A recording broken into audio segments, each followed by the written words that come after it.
பேசுகிறேன். இன்றைக்கி ஆன்மீக தகவலில் வந்து வீர இளைஞர்களுக்கு விவேகானந்தர் சொன்ன அறிவுரைகளை பற்றி பார்க்க போகிறோம்.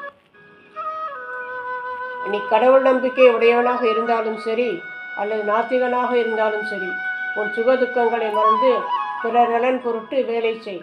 இதுதான் நீ இப்பொழுது கற்றுக்கொள்ள வேண்டிய முதல் பாடமாகும். நீ கடவுள் நம்பிக்கை உடையவனாக இருந்தாலும் சரி அல்லது நாத்திகனாக இருந்தாலும் சரி, உன் சுக துக்கங்களை மறந்து பிறர் நலன் பொருட்டு வேலை செய். இதுதான் நீ இப்பொழுது கற்றுக்கொள்ள வேண்டிய முதல் பாடமாகும்.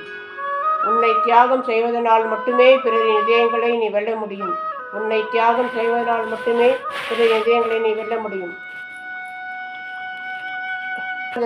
வீர உரைகளை கேட்டு குழந்தைகள் வந்து நல்ல வீர குழந்தைகளாக, தியாகம் உள்ள குழந்தைகளாக, விவேகானந்தர் மாதிரி ஒரு கோடி கணக்கில் ஒரு பையனாவது, ஒரு இளைஞனாவது ஒரு விவேகானந்தராக உருவாகுவான்னு நினைக்கிறேன்.